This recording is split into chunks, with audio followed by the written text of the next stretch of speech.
La sacralité de la Bible. Souffle divin, vérité sans faille et lumière inébranlable pour guider l'humanité. Mesdames et messieurs, distingués abonnés et chers internautes, je vous salue et vous souhaite la bienvenue à tous dans cette premier épisode de notre série La fiabilité de la Bible. Aujourd'hui, nous abordons un sujet fondamental.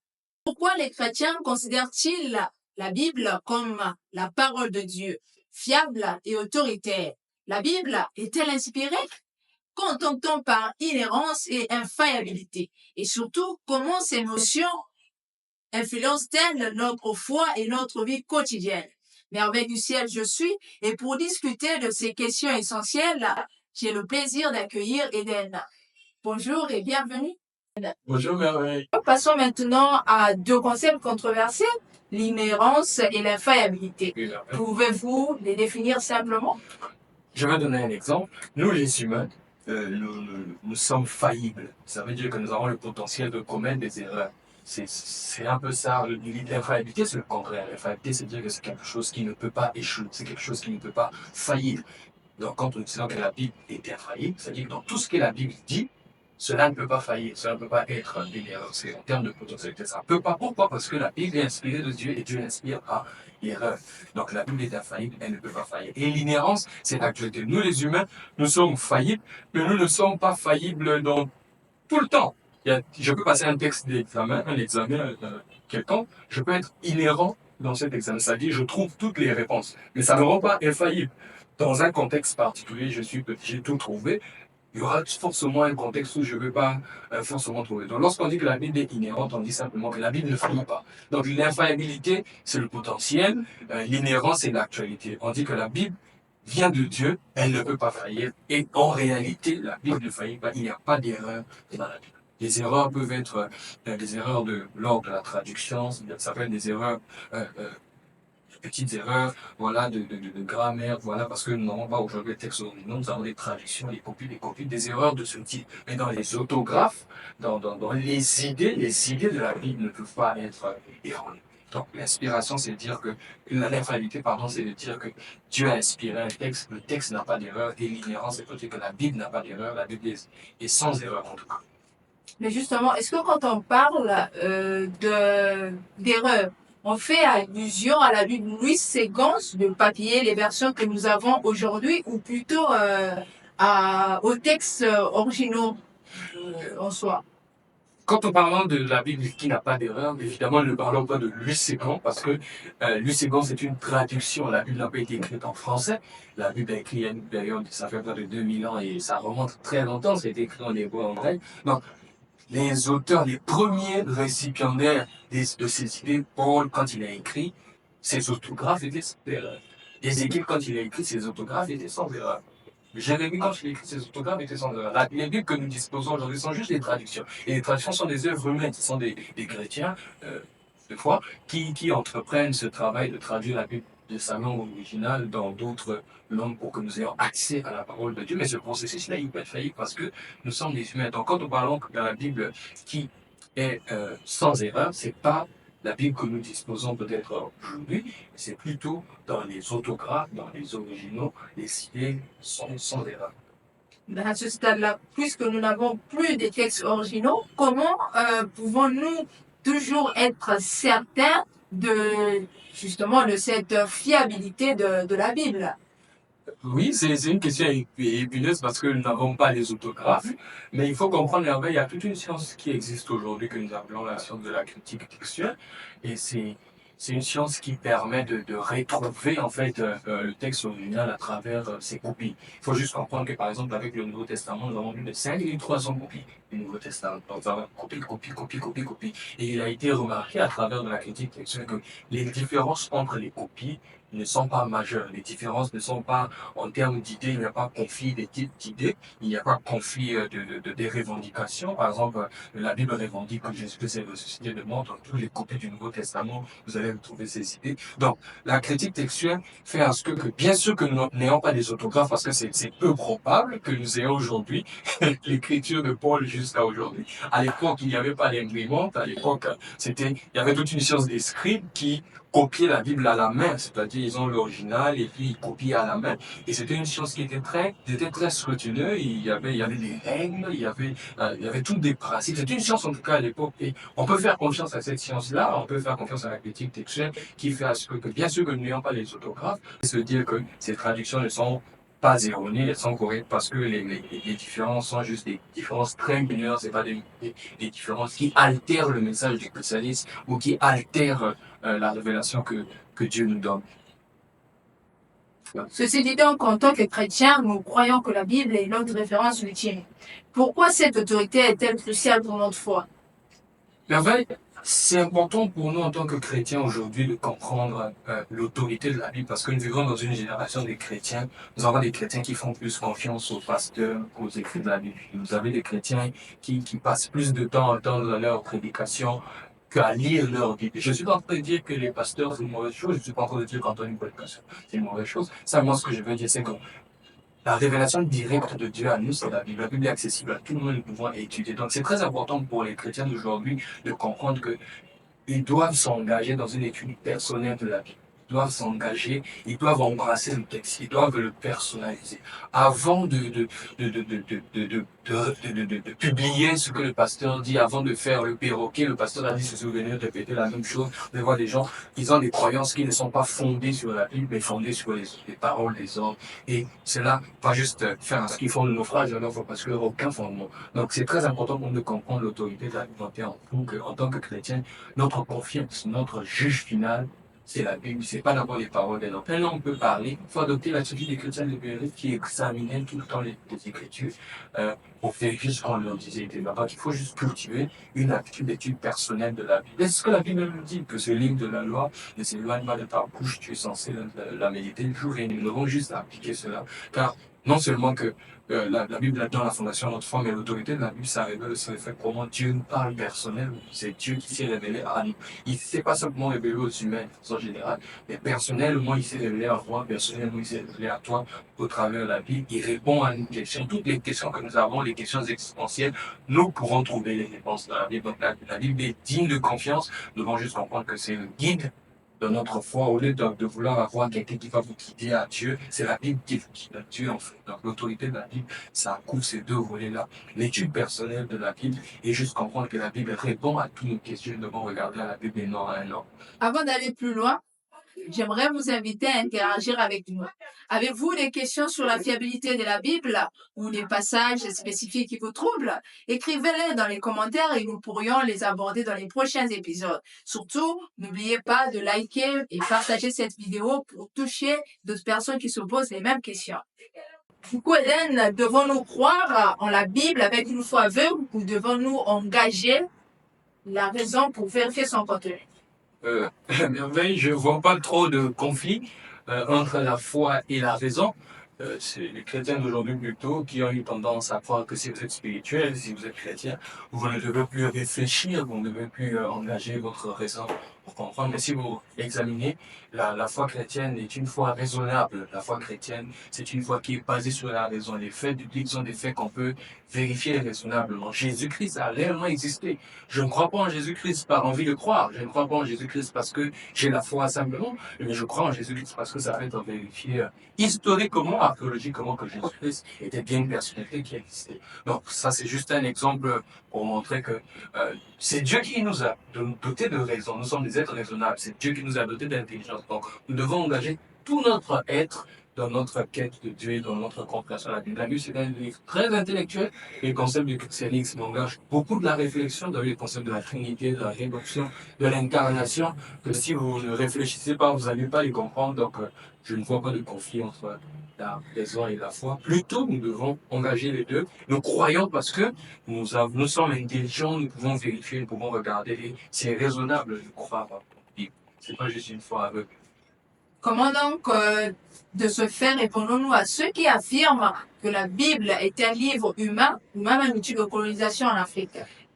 Vous savez, cette question, c'est une longue question, il y a des débats, mais ça revient à ce que je viens de dire. Si vous êtes raisonnable, vous allez juste comprendre que la colonisation est très récente. La colonisation, c'est à peine quelques années qu'ils ont terminé. Il y a pas de 50 ans, nous sommes dans la soixantaine pour certains pays africains qui ne sont plus colonisés, nous avons atteint les indépendances. Mais la Bible existe. Les textes du Nouveau Testament existent depuis le premier siècle. Et à cette époque, le colonisateur n'existait pas. Aucun pays européen existait au premier siècle. C'était l'Empire romain, bien sûr, mais c'était pas la France qui a colonisé ou la Grande-Bretagne. Donc, dire que la Bible, c'est un outil de colonisation, dans un sens, oui, les efforts missionnaires et les efforts de colonisation, de foi, ça portait confusion. On savait plus trop est-ce qu'ils venaient réellement pour la mission de l'Église ou c'était de la colonisation, mais je pense qu'il faut dépasser ça et puis affronter le texte lui-même. Vous allez voir que dans aucun passage biblique, vous verrez que la colonisation est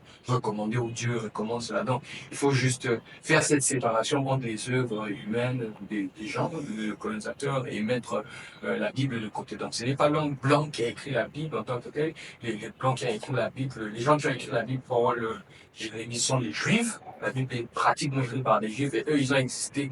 Et ça fait très longtemps avant la colonisation. Si vous êtes juste raisonnable, vous êtes un ami de l'histoire, vous allez comprendre que c'est beaucoup plus une polémique qu'une Mais réalité. certains disent que la Bible se contredit. Par exemple, Paul lui dit que nous sommes justifiés par la foi. En Romains 3, 20 d'ailleurs, et Jacques lui dit par les œuvres. Comment donc concilier ces controverses-là? Oui, oui, mais après, il faut juste comprendre que la Bible, c'est un livre très intellectuel et dans l'interprétation, il faut être très minutieux dans votre interprétation. Les contradictions sont très apparentes. Par exemple, dans l'exemple que vous venez de dire, je- vous allez voir que la différence est juste dans votre compréhension du terme justifié. La façon dont Paul utilise le terme justifié, c'est pas de la même façon que Jacques utilise le terme justifié. Très simple. Paul utilise le terme justifié en prenant Dieu comme le juge qui justifie le pécheur. C'est Dieu qui nous justifie. Et ce processus-là, il est par la foi. Alors que Jacques, quand il utilise le terme justifié, il parle de moi en tant que chrétien qui justifie ma foi, en fait. Il dit le croyant n'est pas justifié. Il ne suffit pas de dire que je suis chrétien, je dois justifier pourquoi je suis chrétien. Donc, souvent, ces genres de contradictions sont apparentes. Si vous suivez les règles très strictes d'interprétation, vous allez dans des études profondes. Une chose est sûre à propos de la Bible, vous ne pouvez pas être superficiel en tout cas. Vous devez être très minutieux, très profond. Si vous allez en profondeur, vous allez voir que les contradictions sont apparentes. Les contradictions sont apparentes. Mais encore, certains disent que la Bible est contradictoire avec les découvertes scientifiques modernes. Par exemple, la Genèse parle d'une création du monde en 6 jours, alors que la science évoque des milliers d'années d'évolution.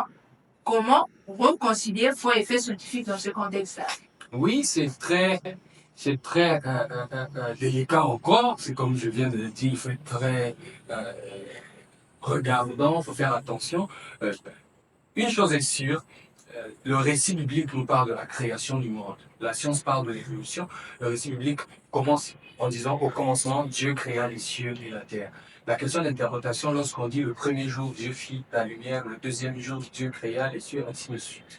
Il faut se poser la question, c'est quel type de jour? Est-ce que c'est le jour de 24 heures? Ça encore, c'est une question qu'il faut suivre des règles d'interprétation. Donc, la Bible ne dit pas forcément que Dieu a créé le monde en 6 jours littéral, 6 jours de 24 heures, mais c'est beaucoup plus en termes de période. Et les faits scientifiques avec les faits bibliques, c'est vrai, euh, à l'apparence, ça peut avoir des contradictions et on n'a pas peut-être tout le temps les réponses exactes, mais nous partons du principe où que nous croyons que la Bible est inspirée.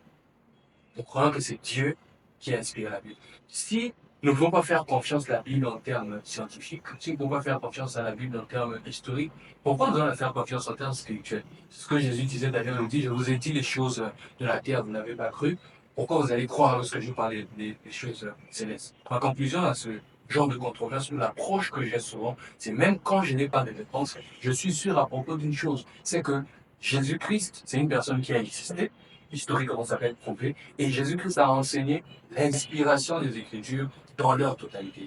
D'ailleurs, nous adoptons ce point de vue de lui. Nous avons le point de vue de la Bible, pareil à celui de Jésus. Donc, même quand nous ne pouvons pas démontrer scientifiquement de A à Z qu'en réalité ça a été créé en 6 jours, encore tout le récit de la Bible peut paraître contradictoire avec ce que la science dit, mais nous sommes rassurés au moins, en tant que croyants, que le contenu de la Bible peut être vérifié à un certain niveau et nous pouvons le faire comme chose que la Bible est inspirée de Dieu. Et il faut juste avoir des fois de la patience pour réconcilier certains faits, voilà, entre ce que la science dit et ce que les écrits bibliques disent. Prendre le temps d'étudier, de vérifier notre interprétation du texte, comme je viens de le dire. Rien ne prouve, la Bible ne dit pas que Dieu a créé le monde en 6 jours, lundi, mardi, mercredi, en 10 jours, mais on ne sait pas. C'est quel jour? Est-ce que c'est jour de 24 heures? Est-ce que c'est jour sur une longue période? Donc c'est un peu sa merveille. Il faut faire très attention en tant que croyant pour ne pas tirer une conclusion vite, dire ce que surtout la Bible ne dit pas, parce qu'il se peut que ce soit notre interprétation qui est correcte et que la science vient contredire notre interprétation, mais le texte lui-même, il est correct. Dieu a créé le monde, on sait que Dieu a créé le monde. Si c'est de l'évolution, enfin c'est mon point de vue personnel, si c'est de l'évolution pendant une longue période, je suis simplement sûr que on sait que scientifiquement l'univers a un commencement. Si l'univers a un commencement, c'est que l'univers a un créateur. Parce que l'univers ne peut pas être à la fois son propre créateur. Donc si l'univers a un commencement, c'est qu'il y avait quelqu'un qui était là avant que l'univers soit. Et quand je lis la Bible, la Bible ouvre ses chapitres en me disant qu'au commencement, Dieu créa les cieux et la terre. En tant que chrétien, je pense que ça me donne une idée, une perspective. Je peux me rassurer avec. L'univers ne peut pas être son propre créateur, mais Dieu, par contre, est son propre créateur. Donc, on peut autant dire de l'univers être son propre créateur si seulement si il a été créé seul. Que répondrez-vous? Excuse-moi, Merveille, et Dieu n'est pas son propre créateur. D'accord. Parce que pour qu'une chose soit son propre créateur, ça veut dire, excusez-moi, ça veut dire que cette chose doit être à la fois et pas être. Ça peut être un peu philosophique, mais Dieu existe par lui-même. Il est auto-existant. Il existe par lui-même. Mais Dieu n'a pas de créateur. Il ne peut pas se créer lui-même. Dieu ne peut pas créer même un autre Dieu, parce que par définition, le Dieu serait une créature. Donc Dieu n'est pas son propre créateur. Dieu existe toujours. Quand il s'est révélé à Moïse, il a dit, je suis. Donc Dieu a toujours existé, il existe par lui-même, il tire son existence de lui-même, il n'a pas de commencement, il n'a pas de fin, il ne s'est pas créé. Dieu n'est pas une créature de Dieu. Il ne s'est pas créé, il ne s'est pas donné existence à lui-même, mais non, plutôt Dieu, il est auto-existant. C'est l'être suprême, il existe tout simplement. Il a toujours existé, il n'a pas de commencement, il n'a pas de fin. Mais être auto-existant, exister par lui-même, n'est-ce pas une forme d'autocréation aussi, de se créer soi-même? Bon, dans un sens, oui. C'est pas vraiment ça, mais si je vois là où tu veux ramener ça pour comparer avec l'univers n'existe pas de lui-même. L'univers, scientifiquement, ça a été prouvé que la masse, l'énergie de l'univers est quantifiable. Ça veut dire que un jour, cet univers ne va pas exister. Parce que si l'univers a un commencement, il y a une quantité d'énergie. Et je vais vous épargner des détails scientifiques, mais c'est prouvé, vous pouvez faire des recherches que l'énergie de l'univers diminue. Ça prouve juste simplement que l'univers n'existe pas de lui-même. L'univers tire son existence de quelque chose de quelque chose d'autre. Et cette autre chose, les scientifiques veulent appeler cela rien. Mais on sait que c'est une aberration. Rien ne peut pas produire quelque chose. S'il n'y a rien, il n'y aura rien éternellement. S'il y a quelque chose aujourd'hui, c'est qu'il existe quelqu'un qui a toujours existé. Parce que si rien peut produire quelque chose, c'est une contradiction, c'est pas possible. Rien, rien. Mais si aujourd'hui nous trouvons quelque chose sur cette planète, ça prouve qu'il y a quelqu'un qui n'a pas de cause. C'est un peu quand on parle de cause à effet. L'univers, quelque chose ne peut pas être à la fois sa propre cause et sa propre effet. Donc l'univers, c'est l'effet de Dieu. Et Dieu, c'est la cause causante non causée.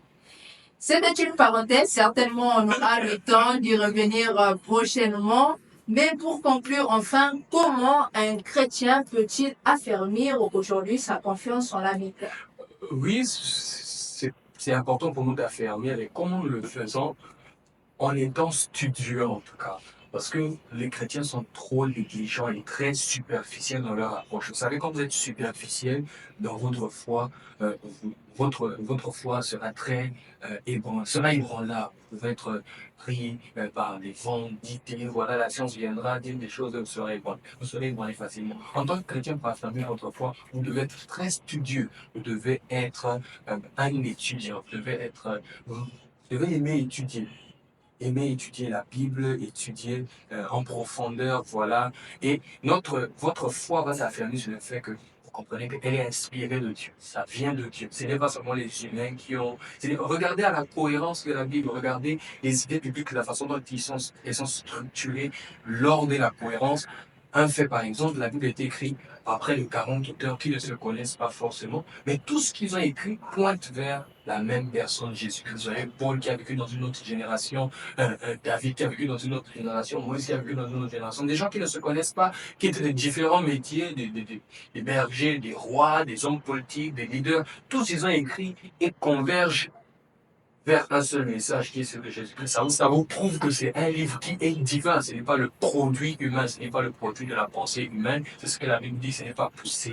C'est poussé par l'Esprit que les hommes ont apporté. La prophétie, c'est le texte biblique. Donc, on affirme notre foi, on affermit notre foi lorsqu'on comprend que le texte que j'ai en face de moi, ce n'est pas n'importe quoi. C'est Dieu qui me parle à travers ça et je dois juste me plonger dans l'étude de la Bible, me plonger dans l'exégèse, me plonger. Il faut peut-être, c'est vrai que tous, on n'aura pas peut-être la chance de faire des études théologiques en profondeur, mais aujourd'hui, on a plusieurs possibilités, il y a beaucoup d'outils qui vous permettent non seulement de regarder sur YouTube les vidéos des pasteurs, mais étudier sérieusement votre Bible, devenir un étudiant sérieux de la Bible qui adopte les points de vue mûrs et raisonnés. Il peut avoir des controverses sur certains sujets. Prenez le temps d'analyser chaque point de vue et développer des convictions mûres et profondes. Je pense que c'est de cette façon que notre foi sera inébranlable. Merci encore, Eden. Et merci à vous tous qui avez suivi cette vidéo. Si cette discussion vous a éclairé, n'hésitez pas à la liker, la partager et commenter, mais aussi et surtout à vous abonner à notre chaîne. Rendez-vous au prochain numéro où nous parlerons du canon biblique. Restez bénis et à bientôt.